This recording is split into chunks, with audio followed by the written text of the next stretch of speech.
4.5 question number 11। 4.5 question number 11 क्या है? 100,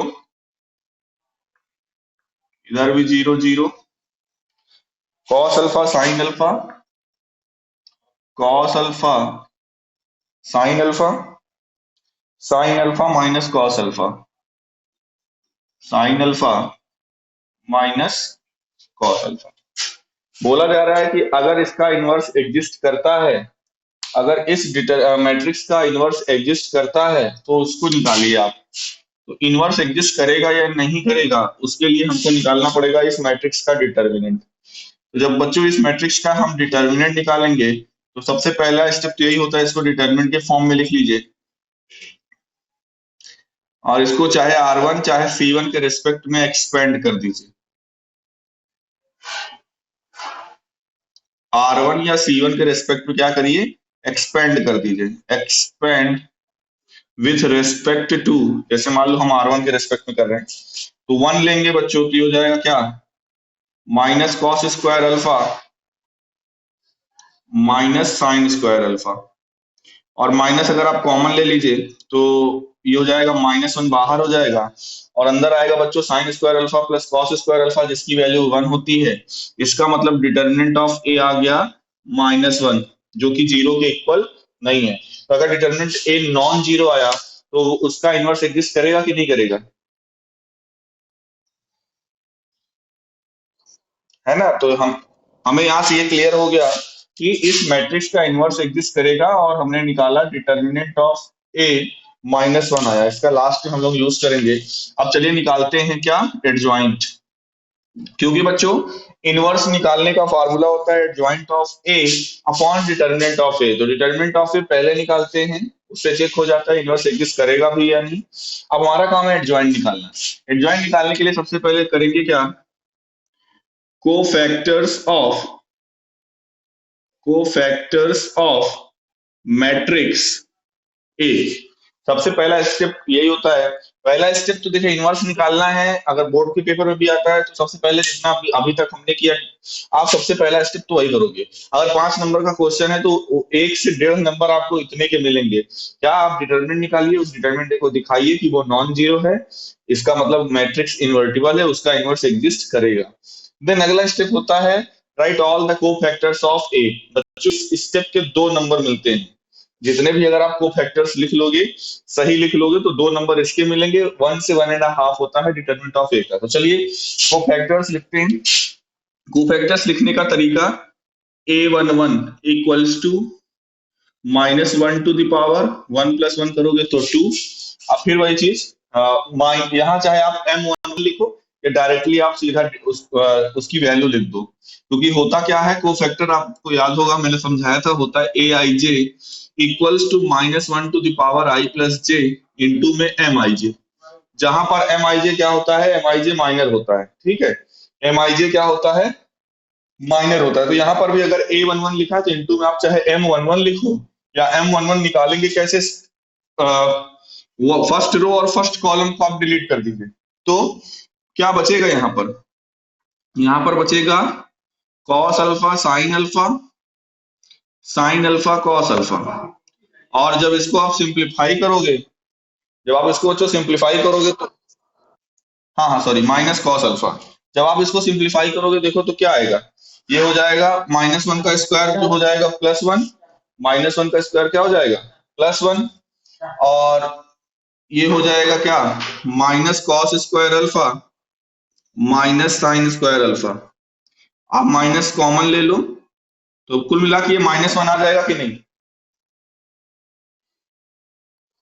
okay, अब थोड़ा सा और डायरेक्ट करते हैं। A12 का मतलब -1 का क्यूब है ना, 1 + 2 3 आएगा। अब 1 2 का मतलब क्या है, फिर फर्स्ट रो और सेकंड कॉलम हटा दो। फर्स्ट रो और सेकंड कॉलम, फर्स्ट रो और सेकंड कॉलम हटाओगे तो जो 4 एलिमेंट मिलेंगे, ये मिलेगा 0 0 साइन अल्फा कॉस अल्फा। कुल मिला के मेरे ख्याल से इसको आप सिंप्लीफाई भी करोगे तो 0 आएगा कि नहीं, क्योंकि आपको फर्स्ट रो और सेकंड कॉलम हटाना था। फर्स्ट रो और सेकंड कॉलम जैसे ही आप हटाओगे तो यही चार एलिमेंट बचेगा। जब इनका आप डिटर्मिनेंट निकालोगे तो zero into minus cos alpha zero हो जाएगा, minus zero into sine alpha ये भी जीरो हो जाएगा, इसलिए इसकी वैल्यू जीरो हो जाएगी। तो कुल मिला के A12 आ जाएगा जीरो। A13, A13 क्या होगा, -1 to the power 4, -1 to the power 4 first row और थर्ड कॉलम। फर्स्ट रो, अब इस बार सेकंड कॉलम को ना डिलीट करके, सेकंड कॉलम को डिलीट ना करके आपको इस बार थर्ड कॉलम को डिलीट करना है। जब आप थर्ड कॉलम को डिलीट करोगे तो इस बार भी जीरो मिलेगा कि नहीं, इस बार भी आपको जीरो मिल जाएगा, ठीक है, क्योंकि यहाँ पर देखिए फर्स्ट रो थर्ड कॉलम आप डिलीट करोगे तो ये चार एलिमेंट बने बचेंगे, इनका जब आप डिटर्मिनेंट निकालोगे तो क्या होता है, this into this minus this into this, तो ये भी जीरो ये भी जीरो, तो कुल मिला के A13 ये भी क्या आ गया, जीरो आ गया। उसके बाद A13 के बाद क्या, जैसे A11 A12 A13 हमने निकाल लिया। अब निकालते क्या है, A21, A21 होगा -1 to the power 3। A21 का मतलब किस रो और किस कॉलम को आपको डिलीट करना है, बताइए। हाँ, यस, इस बार आपको सेकेंड रो और फर्स्ट कॉलम को डिलीट करना है। तो जरा ध्यान से देखो, second row first column delete करोगे, बचे हुए चार एलिमेंट का डिटरमिनेंट निकालोगे, बच्चों जीरो आएगा, कुल मिला के रिजल्ट क्या हो जाएगा, जीरो। अब आप निकालो क्या, A22, A22 आएगा -1 to the power 4, second row second column delete करोगे तो यहाँ से क्या बचेगा, यहाँ से बचेगा 1 जीरो, यहाँ से बचेगा जीरो। दिखा देते हैं आप लोग को, नहीं कंफ्यूज हो जाओगे।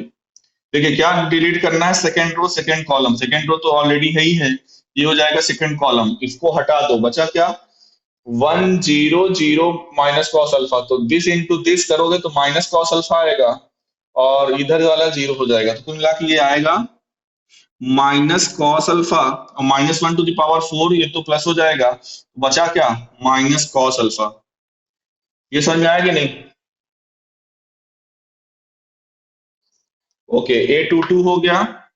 A23 देखिए, -1 to the power 5।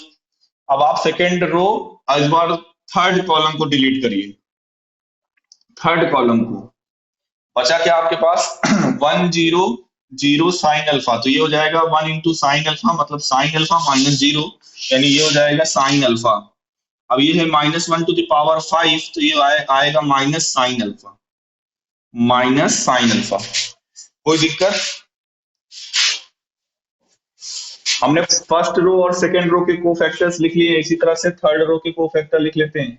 A31 equals to -1 to the power 4, अब मैं डायरेक्टली लिख रहा हूँ, आप देखिएगा थर्ड रो और फर्स्ट कॉलम को आप डिलीट करोगे, थर्ड रो फर्स्ट कॉलम को डिलीट करोगे, ये हो जाएगा 0 into sine alpha 0 into cos alpha, ये हो जाएगा कुल मिला के जीरो।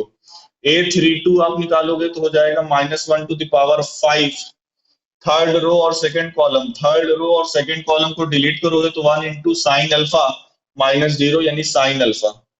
अब यहाँ पर -1 की पावर 5 है, जिस वजह से हो जाएगा माइनस साइन अल्फा। और लास्ट है A33, ये हो जाएगा -1 to the power 6, third row और थर्ड कॉलम को डिलीट करोगे तो ये आएगा 1 into cos alpha -0 into zero यानी कि कॉस अल्फा।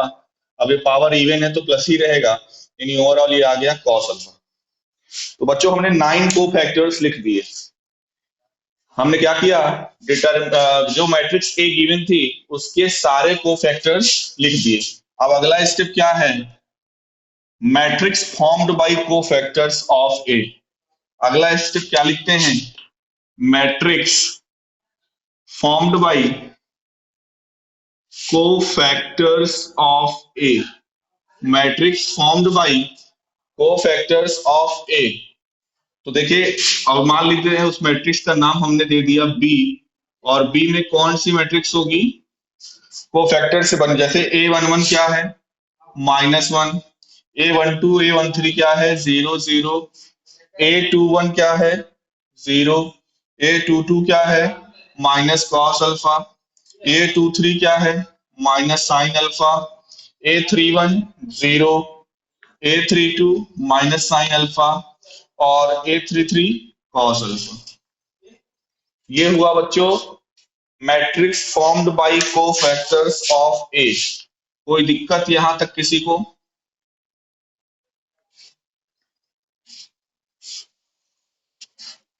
देखिए मैं आपको, क्योंकि बोर्ड की कॉपी में चेक कर चुका हूं, तो आपको मैं बताता हूं। 5 नंबर का क्वेश्चन आता है जिसमें से 1 नंबर बच्चों रहता है डिटर्मिनेंट निकालने का, जो आप पहला स्टेप करते हो, डिटर्मिनेंट जीरो है या नॉन जीरो है। दूसरा स्टेप होता है बच्चों 2 नंबर का, वो होता है आपको सभी कोफैक्टर्स लिखना। क्या? सभी कोफैक्टर्स लिखना। तीसरा स्टेप बच्चों आपका होता है 1 नंबर का, जिसमें आप क्या लिखते हो? एडजॉइंट लिखते हो। अभी देखो हम लोगों ने 2 काम कर लिया, ये 2 स्टेप हमने कर लिया। क्या? हमने डिटरमिनेंट निकाल लिया है, हमने कोफैक्टर निकाल लिया है। अगला स्टेप क्या होता है? एडजॉइंट लिखना। तो एडजॉइंट होता क्या है? मैट्रिक्स जो बनी, कोफैक्टर से जो मैट्रिक्स बनी, उस मैट्रिक्स का आप बच्चों ले लो ट्रांसपोज।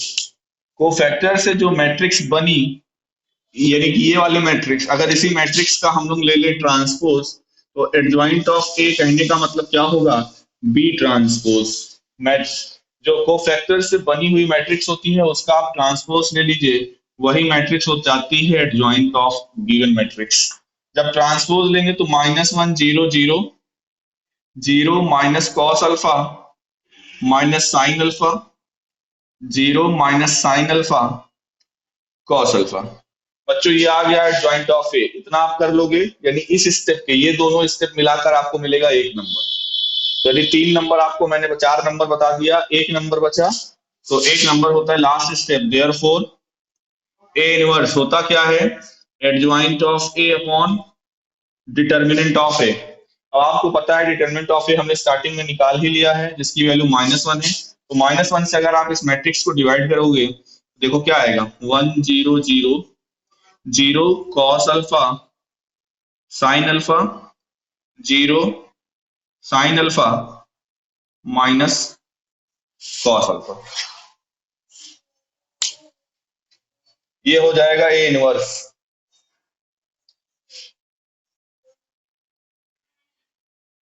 आया समझ में?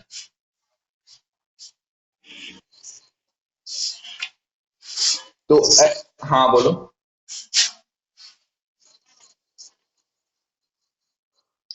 हाँ हाँ।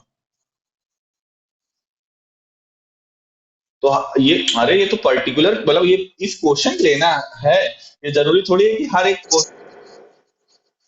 नहीं नहीं नहीं, ये बेटा पर्टिकुलर है। ऐसे मैं अगर इनवर्स की बात करूंगा, तो अगर आप ध्यान से देखोगे तो मेरे ख्याल से जो क्वेश्चन है वही आंसर आया है। अगर आप ध्यान से देखोगे तो जो क्वेश्चन है वही आंसर आया है। तो ऐसा है हमेशा थोड़ी होगा कि आप किसी भी मैट्रिक्स का इनवर्स निकालो तो वही मैट्रिक्स आती है, नहीं। ये सिर्फ और सिर्फ इस वजह से हो रहा है, ये आपको जो यहाँ पर 0 0 और यहाँ पर 0 0 दिख रहे हैं, और यहाँ पे ये identical term cos alpha sine alpha cos alpha, ऐसे पैटर्न तो दिया हुआ था क्वेश्चन। इस वजह से हर केस में जो आप निकालोगे मैट्रिक्स फॉर्म बाय कोफैक्टर, वो निगेटिव ऑफ ए हमेशा नहीं आएगा। तो ऐसे मत माइंड में बैठा लेना कि ये तो -a ही आता है, नहीं, ऐसा नहीं। कुल मिला के आपको प्रैक्टिस बच्चों इतने में करनी, इतना करोगे बच्चों तो आपको समझ लो 5 नंबर देके जाएगा। हमें श्योरिटी के साथ कह रहा हूँ और कंफर्म है। आप लिख के ले लो, 5 नंबर ये बोर्ड में आना है। आप लास्ट के कितने भी सैंपल पेपर उठा के देख लो, प्रीवियस ईयर पेपर उठा के देख लो, लॉन्ग में ये क्वेश्चन इनवर्स निकालने का आना ही है। आगे अभी हम लोग पढ़ेंगे सिस्टम ऑफ लीनियर इक्वेशंस को सॉल्व करना, उसमें भी इनवर्स ही निकालना है। वो भले एक्स वाई जेड की वैल्यू है, लेकिन बिना इनवर्स के वो भी नहीं हो पाएगा। तो दो ही टाइप बनते हैं ऑप्शनल में, या तो ए इनवर्स सीधा सीधा ए मैट्रिक्स दे देगा, बोलेगा ए इनवर्स निकालो, या तो फिर सिस्टम ऑफ लीनियर इक्वेशन दे देगा, मतलब 3 इक्वेशन रहेंगी एक्स वाई जेड वेरिएबल में, और बोलेगा एक्स वाई जेड की वैल्यू निकालो। तो वहां पर भी एक्स वाई जेड की वैल्यू बिना इनवर्स के नहीं निकाल पाएंगे, मैट्रिक्स मेथड से बोला जाएगा उसको सॉल्व करिए। तो इनवर्स निकालना आता है तो आप 5 नंबर आप समझ लो आपकी जेब में है, गारंटी है। तो प्रैक्टिस किसमें कर, देखो इसमें जितना ही आसान दिखता है उतना आसान है नहीं बच्चों। मैं बताता हूँ गलती कहाँ होती है। इसमें साइन कन्वेंशन में बहुत गलती होती है बच्चों से।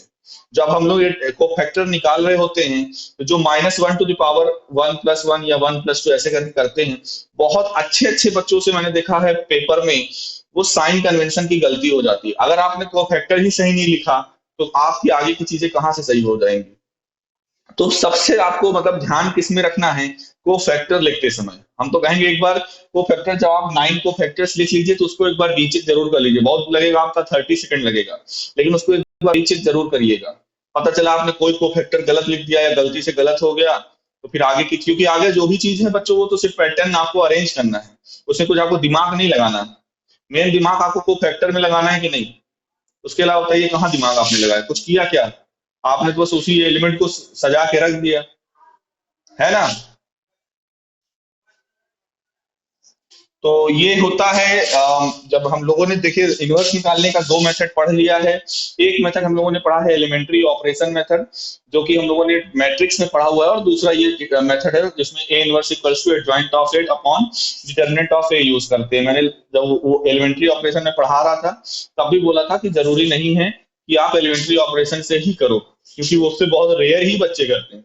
99% बच्चे इसी मेथड का इस्तेमाल करके करते हैं, और उसका रीजन आपके सामने होगा कि इसमें एलिमेंट्री में तो बहुत कुछ सोचना पड़ता है, उसको आइडेंटिटी बनाना पड़ता है बहुत सारे ऑपरेशंस लगाकर।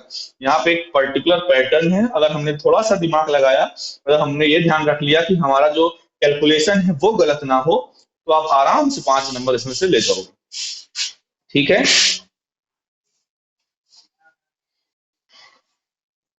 ओके। तो देखिए नंबर ऑफ क्वेश्चंस इसमें बहुत हैं, जैसे 18 क्वेश्चन है, और सभी में लगभग कहीं ना कहीं वैसे इनवर्स या एडजॉइंट इसी से रिलेटेड क्वेश्चन है। तो मैं सोच रहा हूँ कि एक आध क्वेश्चन और करा दूं, फिर बाकी आप लोग करिएगा, मैं आगे का कॉन्सेप्ट बता दूं, क्यों?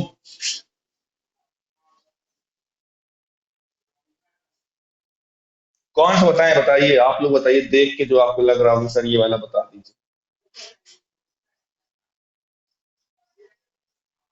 नहीं, हमसे पूछोगे तो हमारे माइंड में क्वेश्चन नंबर 15 और 16 में से एक बताने को है, बाकी अगर आपको कोई पूछना हो तो बोलो। क्यों रिंकी?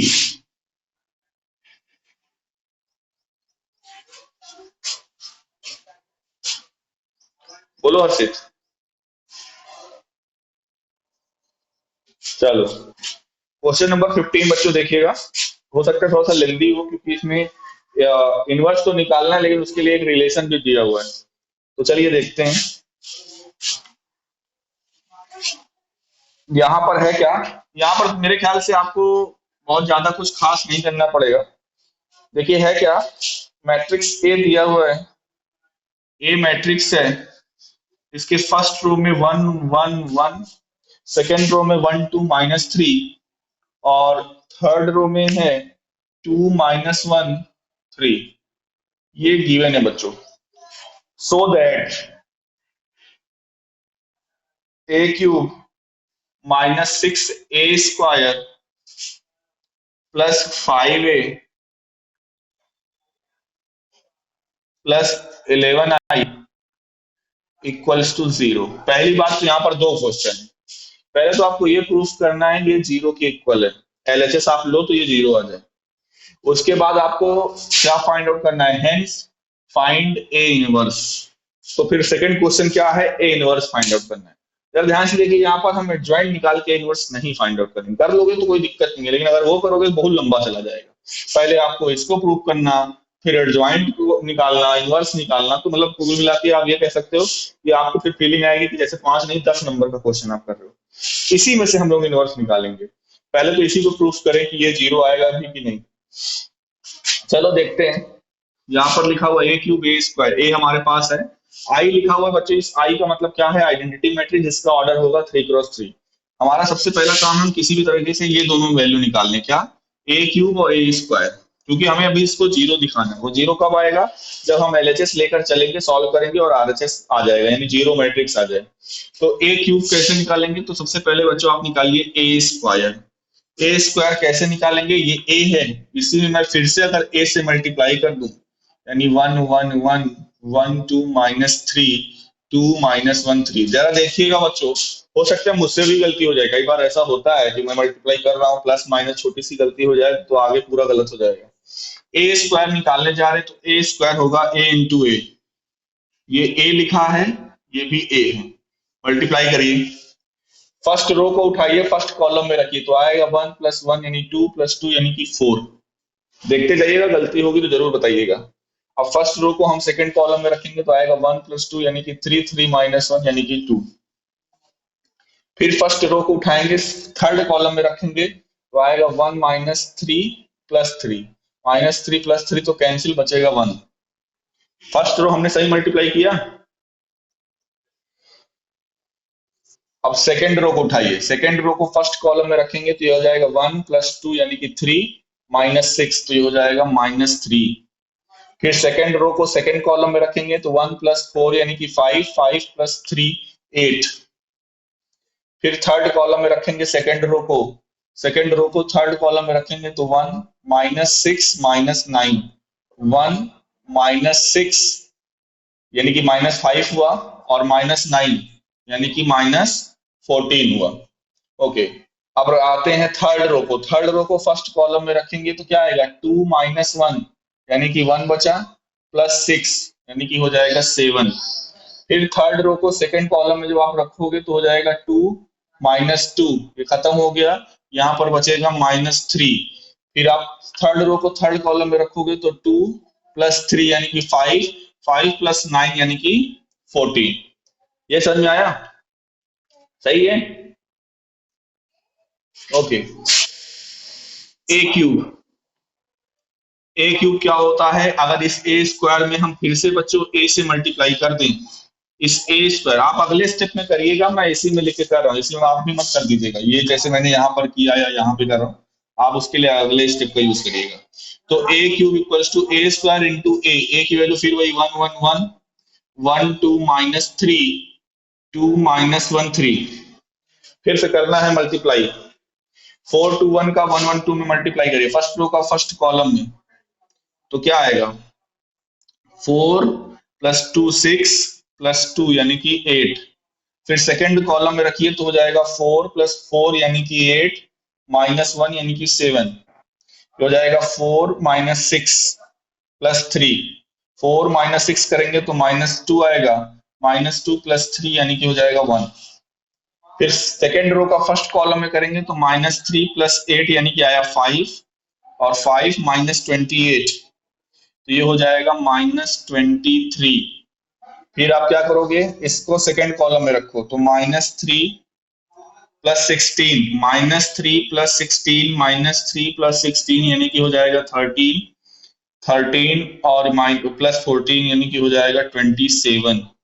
फिर इस पे रखिए तो -3 -24 यानी कि -27 और -42 तो ये हो जाएगा -69।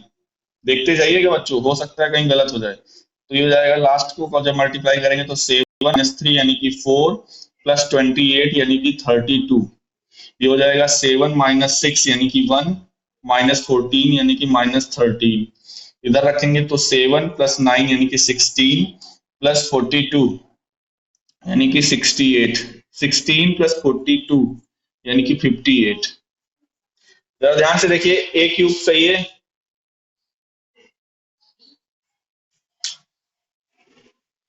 ए स्क्वायर ये है, ए क्यूब ये है, सही है? बताओ।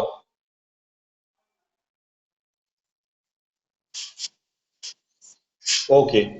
अब देखिए हमारा काम क्या है, हमारा टारगेट ये है बच्चों कि हम इस एलएचएस को लेंगे, क्योंकि हमें जीरो दिखाना है।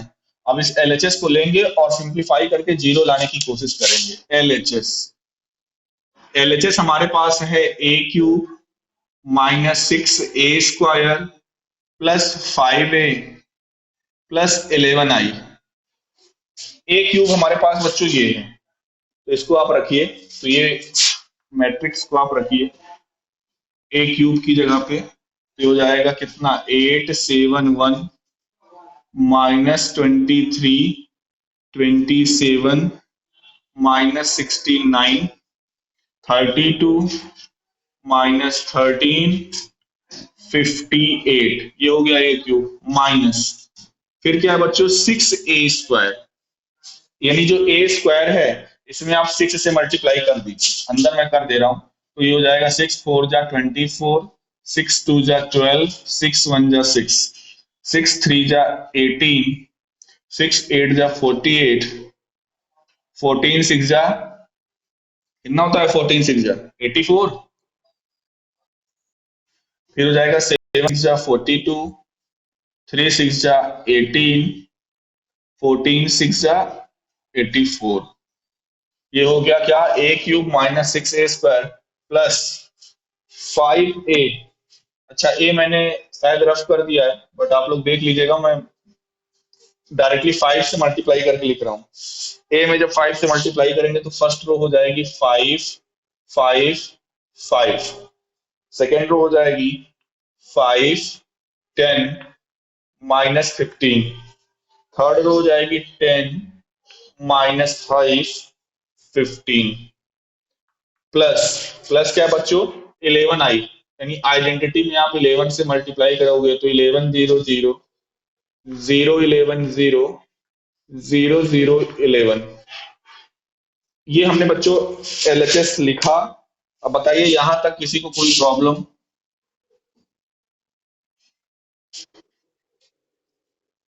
अब हमारा हमारा बच्चों टारगेट क्या है, इसको जीरो वो करना। तो आप चाहे तो देखिए आप डायरेक्टली भी कर सकते हैं। मैं देखिए ये वाला मैट्रिक्स प्लस में है क्योंकि इसके पहले पॉजिटिव, ये भी प्लस में है, ये भी प्लस में है। देखिए यहाँ पर 4 मैट्रिसेस आपके सामने हैं जिसमें से 3 मैट्रिक्स प्लस में है और एक मैट्रिक्स माइनस में है। एग्री करते हो? अब आप क्या करिए, प्लस प्लस, अब हम एक इकट्ठा कर लें, आप मतलब एक साथ करके लिख ले, सीधा आप समझ जाओगे। मतलब मैं इनकी भाई मैट्रिक्स को ऐड करना, सब्ट्रैक्ट करने का मतलब क्या होता है, करस्पॉन्डिंग एलिमेंट को प्लस करना, यही तो मतलब होता है ना। जैसे यहाँ पर देखिए 8 है, यहाँ पर 5 है, यहाँ पर 11 है। ये तीनों नंबर्स ऐड होंगे कि नहीं बच्चों, बताइए। ये भी प्लस में, ये भी प्लस में, ये भी प्लस, तीनों नंबर ऐड हो जाएंगे कि नहीं, बोलो। तो देखो ये हो जाएगा 8 + 5 यानी कि 13, और 13 + 11 यानी हो जाएगा 24। तो तीनों को जब प्लस किया तो 24, और देखो माइनस क्या करना है, 24 ही हमको माइनस करना है, तो यहाँ पर जीरो आ जाएगा कि नहीं। इसी तरह देखिए यहाँ पे 7 है, यहाँ पे 5 है, 7 + 5 हो जाएगा 12, यहाँ पे तो जीरो है, तो 12 माइनस यहाँ पर क्या है 12, ये भी क्या आ जाएगा बच्चों जीरो। फिर यहाँ पर देखिए 1 है, यहाँ पर 5, यहाँ पे तो जीरो है, तो 6 में से क्या माइनस करना है 6, तो ये भी क्या आ जाएगा जीरो। इसी तरह से यहाँ पे क्या है -23 है, यहाँ पे +5 है, -23 + 5 करोगे तो -18 आएगा, ये तो जीरो ही है। और ये है माइनस माइनस +18, तो कुल मिला के ये भी क्या आ जाएगा जीरो। इसी तरह से आप देख लेना बच्चों, आप सभी को सिंप्लीफाई करोगे तो आपको 0 0 0 मिल जाएगा, जिसको कि हम जीरो मैट्रिक्स बोल सकते हैं, जो कि हमारा आरएचएस है। तो पहली कंडीशन प्रूफ हो गई।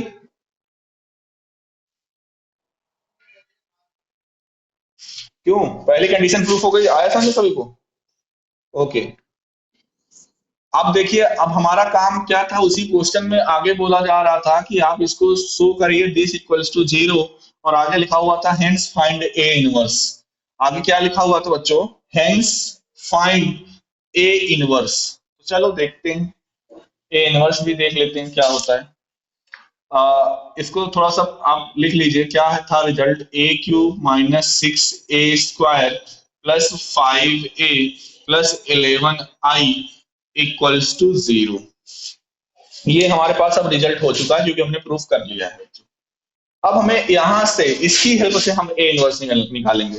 आप चाहो तो जो आप पुराना मेथड अभी आप जानते हो कि एडजॉइंट निकालो मैट्रिक्स ए का, फिर A inverse equals to adjoint of A upon determinant of A लगाओ, उससे भी निकाल सकते हो, लेकिन फिर वही बात बहुत ज्यादा लंबा हो जाएगा। इससे कैसे निकालेंगे ए इनवर्स, देखिए आप क्या करिए, ए इनवर्स से दोनों साइड आप क्या करिए, ए इनवर्स को ऑपरेट करा दीजिए, यानी मल्टीप्लाई कर दीजिए। तो देखिए ये हो जाएगा क्या, a³ into A inverse -6a² into A inverse +5a into A inverse +11i into A inverse plus equals to zero into A inverse. हमने क्या किया, ए इनवर्स से एलएचएस और आरएचएस में ऑपरेट करा दिया। कोई दिक्कत किसी को? आप देखिए ये जो ए क्यूब है बच्चों, इस यहाँ पर देखिए ए इनवर्स के मल्टीप्लाई में ए क्यूब है, अगर ए क्यूब को हम ऐसे लिख दें ए स्क्वायर ए इंटू ए और आगे है ए इनवर्स, तो कोई दिक्कत? इस पैटर्न को, पहले टर्म को देखिए मैंने ऐसे लिखा, कोई दिक्कत? यानी हम इसको लिख सकते हैं ए स्क्वायर, बचा क्या यहाँ पर, ए बचा, ए इंटू ए इनवर्स माइनस, इसी तरह से इसको सिक्स ए स्क्वायर को ए और ए इंटू ए इनवर्स को अलग कर लो। यहाँ पर five A into A inverse अभी लिखा रहने दो। और बच्चों 11 आइडेंटिटी में किसी भी मैट्रिक्स का मल्टीप्लाई करते हैं तो वही मैट्रिक्स आती है कि नहीं? आइडेंटिटी में किसी भी मैट्रिक्स का, चाहे वो ए हो ए इनवर्स हो, जिस भी मैट्रिक्स का मल्टीप्लाई करोगे वही मैट्रिक्स आती है। और इक्वल्स टू में जीरो इंटू कुछ भी करोगे तो ये इधर तो जीरो ही रहने वाला है। यहां तक किसी को कोई दिक्कत? कोई दिक्कत नहीं होगी। बच्चों आप लोगों को एक ये भी रिजल्ट पता है कि ए इंटू ए इनवर्स आइडेंटिटी होता है कि नहीं? अब जरा ध्यान से देखिए, यहां पर भी है ए इनवर्स यहां पर भी है, इन तीनों की जगह पे देखिए हम आइडेंटिटी लिख सकते हैं। और फिर वही चीज आइडेंटिटी में, जब ये आइडेंटिटी हो जाएगा तो आइडेंटिटी में किसी मैट्रिक्स से मल्टीप्लाई करोगे तो वही मैट्रिक्स आएगी कि नहीं? तो यानी ये हो जाएगा A square minus six A plus five, ये हो जाएगा I, five I plus 11 A inverse equals to zero. कोई दिक्कत? आप क्या करिए, यहां से लिखिए 11, देखिए हमें निकालना क्या है, ए इनवर्स, तो ये माइंड में रखिएगा। क्या हो जाएगा? 11 ए इनवर्स इक्वल्स टू, बाकी सबको आरएचएस में भेजिए, सिक्स ए माइनस ए स्क्वायर माइनस फाइव आई। तो ए इनवर्स इक्वल्स टू क्या हो जाएगा? 1/11 सिक्स ए माइनस ए स्क्वायर माइनस फाइव आई, यही हो जाएगा कि नहीं ए इनवर्स? अब आपका काम क्या रहेगा बच्चों, आपको देखिए ए इनवर्स निकालना था, ए की वैल्यू आपको क्वेश्चन में दी हुई है, ए स्क्वायर भी अभी हमने जब वो ये वाला स्टेप प्रूफ कर रहे थे तो ए स्क्वायर वहां पर निकाले ही थे, आइडेंटिटी आपको पता ही है, यानी यहाँ पर इन तीनों की जगह पर आप वैल्यू रख दीजिएगा, तीनों ही वैल्यू आपके पास अभी हैं, तो जो सिंप्लीफाई कर लीजिएगा, माइनस कर दीजिएगा, जो आएगा वही आपका इनवर्स ऑफ ए हो जाएगा। आया समझ में? तो ये पैटर्न है, मतलब इस तरह के क्वेश्चन को ऐसे करने की कोशिश करिएगा, ए इनवर्स ऐसे निकाला जाएगा। इसी तरह से बच्चों क्वेश्चन नंबर 15 मैंने कराया, 16 क्वेश्चन भी बिल्कुल इसी तरीके से है, ठीक है? तो आप एक क्वेश्चन अपने से करोगे तो आपकी हैबिट भी हो जाएगी। बेसिकली बच्चों हमें यहाँ पर सिखाया क्या जा रहा है, इनवर्स निकालना, इनवर्स निकालो बस आप, चाहे जैसे आए आपको। इस तरह का जब रिलेशन दे दिया जाता है तो दोनों तरफ ए इनवर्स से मल्टीप्लाई करके ऑपरेट कराकर तब लगाया जाता है। बाकी देखिए एक एमसीक्यू है, हम उस पर डिस्कशन कर ले रहे हैं, अब तो टाइम कम बचा हुआ है, बाकी आप लोग लगाइएगा ये वाली एक्सरसाइज, कल डिस्कस करेंगे अगर आपको प्रॉब्लम होगी, नहीं तो आगे। 17वां क्वेश्चन है बच्चों, बोला जा रहा है कि अगर एक नॉन सिंगुलर मैट्रिक्स ए है जिसका ऑर्डर 3x3 है, एक मैट्रिक्स ए है जिसका ऑर्डर है 3x3, तो पूछा जा रहा है तो उसके एडजॉइंट का डिटर्मिनेंट क्या होगा? चार ऑप्शन आपके सामने हैं। ऑप्शन क्या है? Determinant of A, determinant of A square, determinant of A का cube and 3 into determinant of A. इन चारों में से कौन सा ऑप्शन करेक्ट होगा, कोई बताएगा क्या?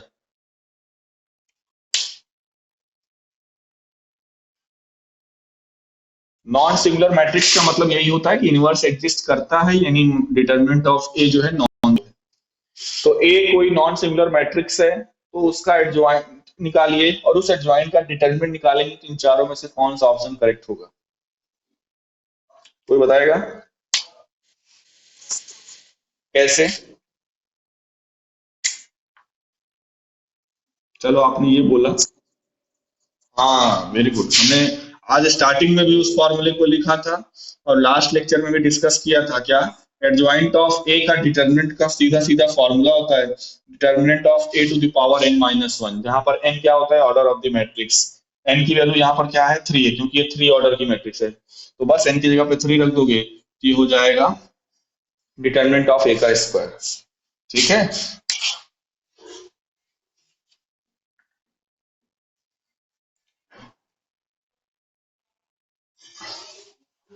इसी तरह से, हाँ कुछ बोल रहे थे क्या?